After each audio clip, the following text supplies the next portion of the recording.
আজ আমরা যাব এবিটি টেস্ট পেপার সলভ করতে। একটা পেজ সলভ করব। দেখো, তোমার এটা অবশ্যই দরকার। তুমি কিভাবে কোশ্চেন অ্যাটেম্প করবে তার একটা রিহার্সাল তো দরকার। তুমি নিজেকে যাচাই করে নাও। দেখো কত পেজ গো তোমাদের? 156। ঠিক আছে, পেজ হচ্ছে 156, টেস্ট পেপার এবিটিএ। বলছি, ইন দ্য স্টোরি, গল্পতে, the night train at Deoli, the narrator use to spend his summer vocation in, কোন জায়গাটা? দেখো, অপশান এ আছে ধেরা, বি দেউলি, আর পড়ার কি দরকার আছে? তুমি তো পেয়ে গেছো অপশান এ রাইট অ্যান্সার, তাই তো? ধেরাতে। তারপর, what physical appearance of the young girl draws the narrator's attention? What physical appearance, কোন দৈহিক চেহারাটা মেয়েটার draws the narrator's attention, আকর্ষণ করে আমাদের বর্ণনাকারীর দৃষ্টি? কোনটা? Yes, option C. তারপর ট্রাভেলড আইস, তাই তো? Option C right answer. Next, 3 number দেখো, what does the girl at the station sell? Station, সবাই জোরে বলো। বলছি, হোয়াট does the girl at the station সেল? কোনটা? বাস্কেট। ঠিক আছে, option B right answer. What is the primary theme of the story the night train at Deoli? The beauty of love and relation, the inevitable of missed opportunity, এটাই হবে বিএডটা, বুঝলে? আরও তুমি যদি তুমি এটা সম্ভাবনা বেশি, আরও দুটো পড়ো। ইনএভিটেবল মানে অবশ্যই হবে, missed opportunity and fleeting connection. এই তুমি দেখো না, বলছে চড়ে চড়ে বন্ধু হয়, মানে সমগোত্রে হলে বন্ধুটা টেকসই বা থাকে। বিষয়ের মধ্যে বন্ধু বেশিদিন টেকসই হয় না। তুমি দেখো, এই কোথায় একটা ঝুড়ি বিক্রি হচ্ছে স্টেশনারিতে, তাই তো? আর উনি কোথায় একটা কত পড়াশোনা করা মানুষ, সে একটা বিশ্ববিদ্যালয় থেকে পড়াশোনা করছে, বুঝতে পারলে?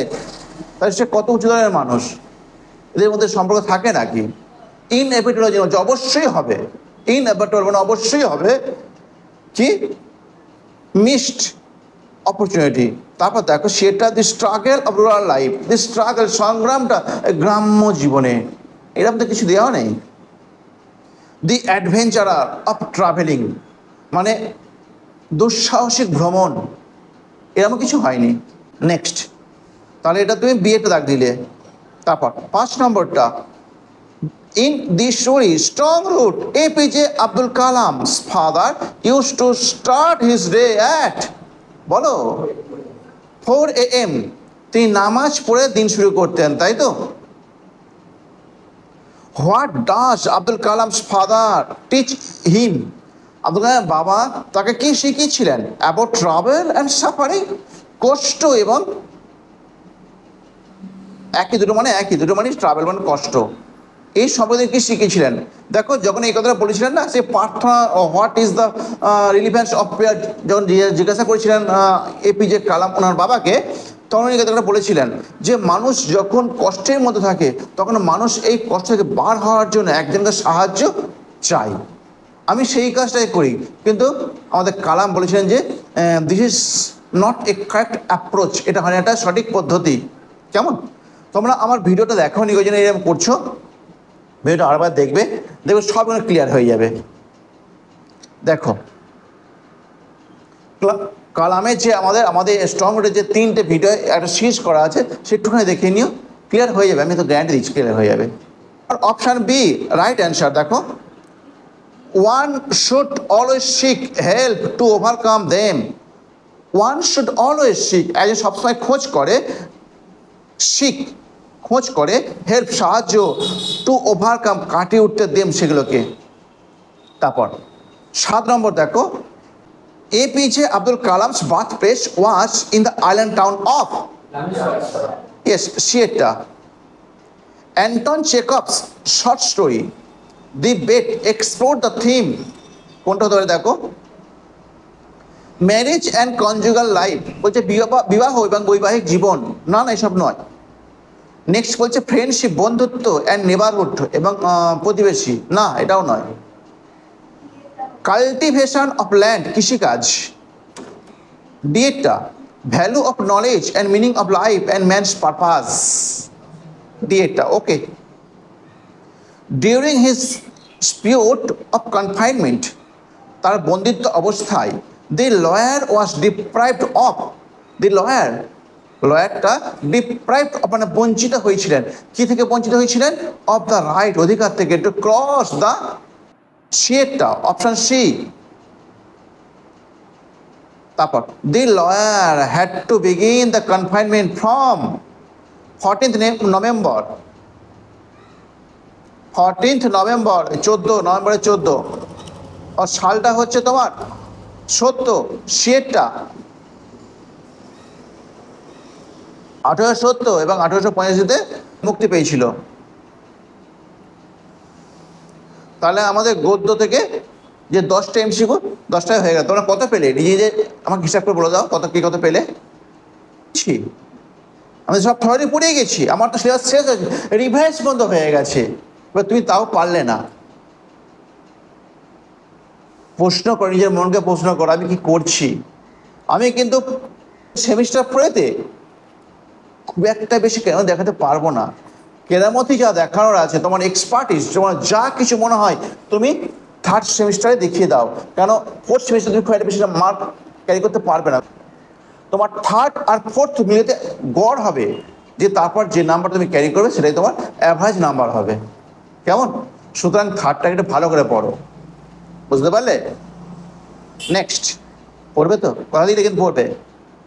নেক্সট দেখো, এবার ড্রামা থেকে দিয়েছে নাকি, না কি থেকে দিয়েছে এবারে? ও পোয়েম দেখছি। পোয়েম কটা আছে তোমাদের? আরে দুটো পোয়েম আছে, একটা হচ্ছে ক্যাশনার ট্রি আর হচ্ছে ইউলিসিস, তাই তো? ক্যাশনার ট্রি হচ্ছে নস্টালজিক পোয়েম, তার মেমোরিটাকে আরও বেশি ইভার লাস্টিং করার জন্য আমাদের তরু দত্ত উনি এই কথাটা লিখেছেন। তার এই বাচ্চা বয়সে ক্যাশনার ট্রি ঘিরে যে মেমোরিটা ছিল সেইটা, সেই স্মৃতিটাকে আরো লং লাস্টিং করার জন্য, ইভার লাস্টিং করার জন্য তিনি কবিতা লিখেছেন। কেমন? আর ইংলিশ এর মূল কথা কি বলো দেখি? এর মূল কথা জীবনটা ফুলের সোজা না, জীবনটা কাঁটার সোজা। তাহলে দেখো, what kind of image is prominently used in the poem our casuarina tree? কোন ইমেজারিটা, কোন বোমাটা ইউজ করা হয়েছে? দেখো আগে অপশনগুলো পড়ো। আরবান ইমেজ, আমরা শহুরে তো নয়, এটা গ্রামের। পাস্টোরাল অ্যান্ড ন্যাচারাল ইমেজ, দেখো পাস্টোরাল মানে গ্রাম্য ব্যাপার এবং প্রাকৃতিক ব্যাপার। তারপর এটা আর পড়তে হবে না, দেখো হ্যাঁ ওই বিএডটাই হবে, ঠিক আছে বিএডটাই হবে। তো সিট আর ডি পড়ে নেবে একটুখানি। অপশন বি হচ্ছে রাইট অ্যান্সার। তারপর what is the tone of the poem our casuarina tree? কোনটা হতে পারে বলো? আমি বলবো না, বলো কোনটা হতে পারে? হ্যাঁ, অপশন বি, এটা নস্টালজিক। এক্ষুনি বলে দিলাম, আচ্ছা ঠিক আছে। তারপর 13, what creature is compared as climbing the casuarina tree? কোন ক্রিয়েচারটা ইজ কম্পেয়ার্ড, তুলনা করা হয়েছে, অ্যাজ ক্লাইম্বিং আরোহণ করিতেছে ক্যাশনার ট্রিতে? আচ্ছা তুমি দেখো, সবাই তো আরোহণ করেছিল, পাখি তো ছিল ওখানেতে। হ্যাঁ, ওরা ফিজিক্যালি ছিল, কিন্তু ওঠেনি কে? পাইথনটাকে কম্পেয়ার করেছে ক্রিপারের সাথে, লতানের কাজের সাথে, তাই তো? ঠিক যেমন উপরে ওঠে একটা অজগর সাপ, একটা অজগর সাপের সাথে তুলনা করা হয়েছে। ক্লিয়ার? তারপর তাহলে আমাদের অপশন বি হচ্ছে রাইট অ্যান্সার। তারপর 14, what does the word dirge mean? মানে শোক কথা, কারোর মৃত্যুর সময় যেটা গাওয়া হয়। দ্য ফিউনারাল সং, মৃত্যুর গান। Romantic song, the song of celebration and ballad, মানে গীতি কবিতা। What does the poet wish to achieve by writing the poem our casuarina tree? বলছে what does the poet achieve, আমাদের কবি কি চান অর্জন করতে, বাই রাইটিং দ্য পোয়েম, লিখে কবিতার নামটা কি, our casuarina tree. To protect the casuarina tree, না এটা হচ্ছে না, পাহারা দেওয়া বা রক্ষা করা।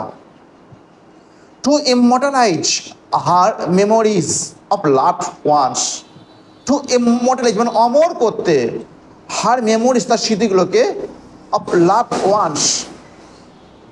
টু প্রমোট, প্রমোট মানে তোমরা জানো উন্নত করা বা ত্বরান্বিত করতে, the conversation of forest, the criticize to criticize modern life. তাহলে কোনটা হতে পারে বলো? Option B. Okay, next, what kind of a poem in is Tennyson's Ulysses? Ulysses কি ধরনের কবিতা? একটা yes, dramatic monologue. Option A right answer, তাই তো? হুইচ ক্যারেক্টারিস্টিক, কোন বৈশিষ্ট্যটা best describe Ulysses in the poem? কোন বৈশিষ্ট্য সব থেকে বেশি বর্ণনা করে কবিতা ইউলিসিসকে? কোন কোন বৈশিষ্ট্যটা দেখো, বলছে মানে ত্যাগ করা, নস্টালজিক, রেস্টলেস অ্যান্ড অ্যাম্বিশিয়াস, বিশ্রামহীন এবং উচ্চাকাঙ্ক্ষা, কন্টেস্ট প্রতিযোগিতা করা, অ্যান্ড ওয়াইজ, রিগ্রেটফুল বিলাপ করা, অ্যান্ড অ্যাপোলজি ক্ষমা চাওয়া। কোনটা হতে পারে? Option B. ওকে, 18টা, Ulysses, what does the phrase the ringing plain of windy Troy signify? The ringing plain of the windy Troy, দেখো সেই যুদ্ধরত তয়ের কথা বলেছে। যখন ট্রয়েতে যুদ্ধ হচ্ছিল তখন বিভিন্ন গুলি গোলা অস্ত্রের অনেক শব্দ আসছে, তার কথা বলতে চেয়েছে। এইটার দ্বারা কবি কি বলতে চেয়েছেন দেখো, বলছি প্রথমে আছে piece and stillness of the Troy, শান্তিপূর্ণ ট্রয়ের কথা বলছে, না শান্তিপূর্ণ নয়। নেক্সট দেখো ইউলিসিস নস্টালজিক মেমোরি, নস্টালজিক মানে পাস্টে অতীতে ফেলে আসা কোনো মধুর সময়, স্মৃতি, অফ দ্য ট্রোজান ওয়ারের, এটা হতে পারে। তারপর তবু পরে দেখো সেটা দেখো, দ্য বিউটি অফ হেলেন, না এটা তো নয়। তারপর দি হার্ডনেস, তীক্ষ্ণতা অফ লাইফ, জীবন এক শীর্ষ সমুদ্রে, এটা হচ্ছে না। তাহলে অপশন বি হচ্ছে right answer. Next, what does Ulysses mean by I am a part of all that I have met? দেখো ইউলিসিস এটা থেকে কি বলতে চাইছে, যে আই অ্যাম এ পার্ট, আমি হতে চাই একটা অংশ, অফ অল সবগুলো যেগুলো আমি সাক্ষাৎ করিয়াছি। যে দেখো তিনি অনেক দেশ ঘুরেছেন, অনেক জ্ঞান অর্জন করেছেন এবং অনেক সম্মানও পেয়েছে। দেখা যাক অপশনগুলো কি দেয়। হিজ আইডেন্টিটি, তার পরিচয়, অ্যাকসেপ্ট যেমন তৈরি হয়েছিল, বাই হিজ পাস্ট এক্সপিরিয়েন্স, তার অতীতের অভিজ্ঞতা দিয়ে। হি ফিলস ডিসকানেক্টেড, ডিসকানেক্ট কোথায়, না হি ফিলস ডিসকানেক্টেড, সে অনুভব করেছে, ডিসকানেক্ট মানে বিচ্ছিন্ন হয়ে গেছে, from the past adventure. He regret the mistake, সে বিলাপ করে, বিলাপ করে দি মিস্টেক, ভুলটার জন্য, of the past. He sees himself as a separate from the others, সে দেখে নিজেকে as separate, পৃথক হয়, from others, অপরের থেকে। দেখো ডিএটা হচ্ছে না, দেখো কারণটা দেখো, হচ্ছে আই অ্যাম এ পার্ট, আমি একটা অংশ, অফ অল, সকলের জন্য আমি একটা অংশ, তাহলে ওখানে বলছে সেপারেট বলে যেত, তাহলে এটা হচ্ছে না। ক্লিয়ার? তো সেটা দেখো, হি রিগ্রেট দ্য মিস্টেক, তিনি তো কিছু ভুলই করেননি, তার রিগ্রেট করার প্রয়োজন কেন, তাই সেটা হচ্ছে না। আর হি ফিলস ডিসকানেক্টেড, সে অনুভব করে যে বিচ্ছিন্ন হয়ে গেছে। দেখো বিচ্ছিন্ন নয়, আই হ্যাভ মেট, আমি সাক্ষাৎ করিয়াছি, তাহলে বিচ্ছিন্নটা কোথায়, বিচ্ছিন্নতাও হচ্ছে না। এই যে disconnected from his past adventure, তারপর হিজ আইডেন্টিটি, এটা দেখো হিজ আইডেন্টিটি, তার পরিচয়টা, অ্যাকসেপ্ট যেমন তৈরি হয়েছিল, বাই হিজ পাস্ট এক্সপিরিয়েন্স, তার ওদের অভিজ্ঞতা দিয়ে। দেখো I am a part of all, আমি হয়েছিলাম সকলের কাছে একটা অংশ, তাহলে এটাই তো তৈরি হয়েছিল। তাহলে এ হচ্ছে রাইট অ্যান্সার। 20টা, what does the last line utter by Ulysses to strive to seek to find not to yield reflect?